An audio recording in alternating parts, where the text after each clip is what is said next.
everyone, it's me, Terri of the Yarnjoy podcast. Welcome to Stitch Your Library, episode number 14. Okay, so Stitch Your Library is a collaboration that I'm doing with Rebecca of Yarn and Pajamas, and there are several other YouTubers that are also getting involved with Stitch Your Library, which is really fun. I'm happy. I'm excited to see. I'm reaching over here to get my list. I'm excited to see so many that are joining us in this collaboration. So far, the ones that I do know that are doing it, besides Rebecca and myself, are Priscilla of Distinctive Crochet, Ella of No Catchy Name Crochet, Manic Mama Musings. I think that is Neva, but I'm not positive. Sorry if I got your name wrong.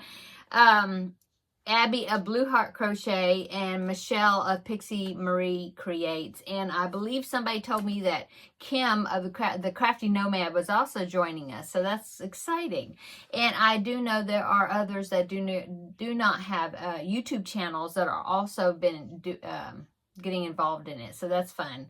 Anyway, so what Stitch Your Library is that we all have a huge amount, or at least I do, have a huge amount of patterns where they either in books or they're in magazines, or I've bookmarked them on my computer or downloaded them. You know, they're digital and print patterns. And so many of these we've never used. We collect them and then we don't use the pattern. So this is a way to motivate ourselves to pick out some of these patterns and work on them. And so the way I'm doing them is I'm working on a project. I show it on this series of videos, and then when I get finished, I pick out 3 more that were from my library, and then I have you, my wonderful viewers, to comment or to vote on them to say what the next project's going to be. So I think that's been really fun, and I think everybody's enjoying getting to vote on the next project. So anyway, okay, so last week not last week, 2 weeks ago, because I do every other week, okay? Well, last episode, I had finished the Dress Me Bunny. In fact, there he is right there on my shelf. And so I had presented 3 new patterns for you to vote on. And so just as a reminder, the 3 patterns were, and I will pop it up here because I have figured out picture in the picture. So, anyway, choice A was the Dancing Pencils tote bag. I think that's what it's called. And here's the picture of it. That is a pattern by Divine Debris, okay? And then choice B was the spiral eggs, and that was a pattern by thecrazycabbage.com. And so here is that picture, okay? And then choice C was the not just for granny scarf, okay? And so here's the picture of that project, and that was a pattern by the Unraveled Mitten, I believe. I'm hoping I've got those websites right. Anyway, so that was the 3 choices, and so you had 2 weeks to vote on those 3 projects, and I tallied up all the votes here, and so let's see what the results were. Okay, so for the Dancing Pencils tote, it got 26 votes, okay? For the spiral eggs, it got 103 votes.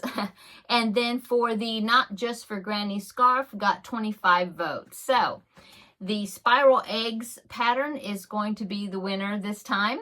And so my plans for them is I have this little bunny basket that I made last year. I do have a tutorial on how to make this. It's a Yarnspirations pattern, and I did a tutorial on how to do it. And so I had this basket, and I thought those spiral eggs would be really cute in this as an Easter decoration. And so I guess most of you agreed. And so that's what I'm going to be doing. I'm going to be making those spiral eggs to fill up this basket. So it depends on how big they are. I didn't even look in the pattern to see how big they were.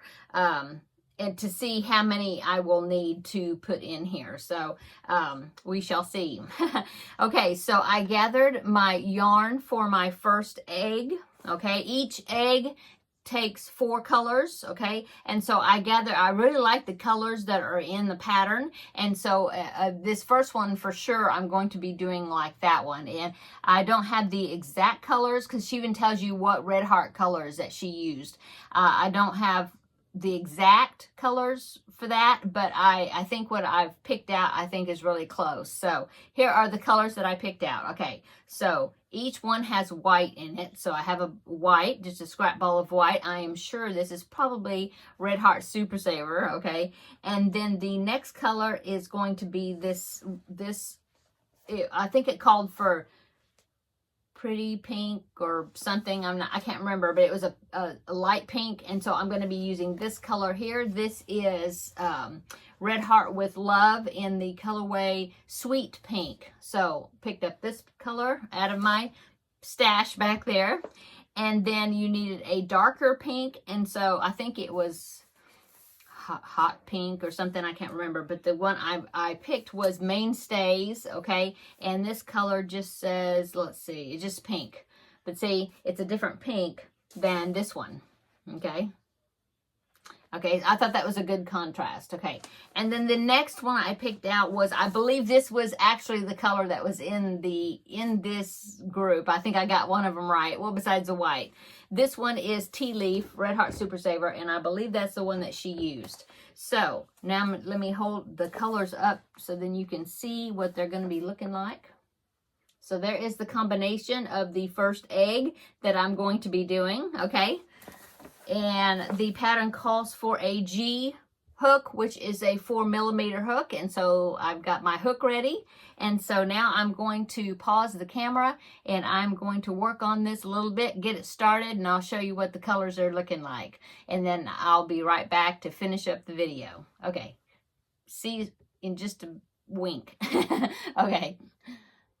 Okay, I'm back. So I got started on this egg, and word of caution. Okay, so I followed the written instructions, and the way it was coming out, the way it was written, it wasn't coming out spiraled. And I was thinking, what was I doing wrong? Well, thankfully, she does have a tutorial on that website. Okay, you just like scroll up or whatever, there's a tutorial that you can watch, and so I will link that video tutorial because that one is right. The written instructions weren't written right, so or I don't know, I read them wrong or something. Anyway, I pulled it all out, started again, and got started on it, and now it is spiraling. So let me show you.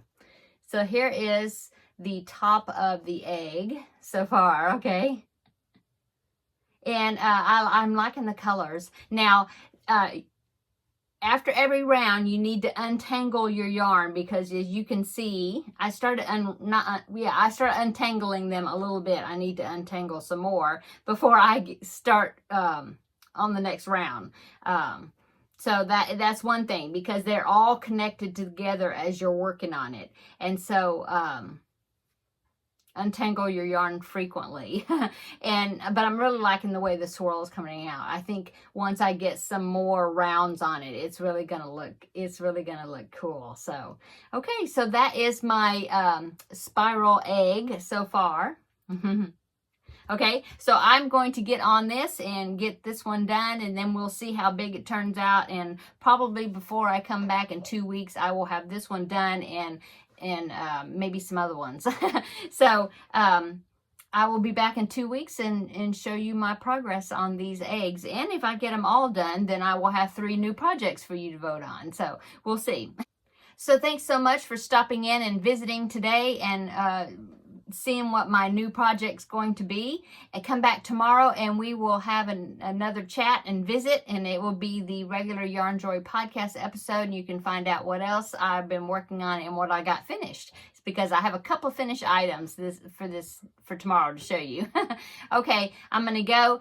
Everybody have a wonderful rest of your week, but come back tomorrow and we'll have another visit. Thanks, guys. We'll talk to you later. Bye.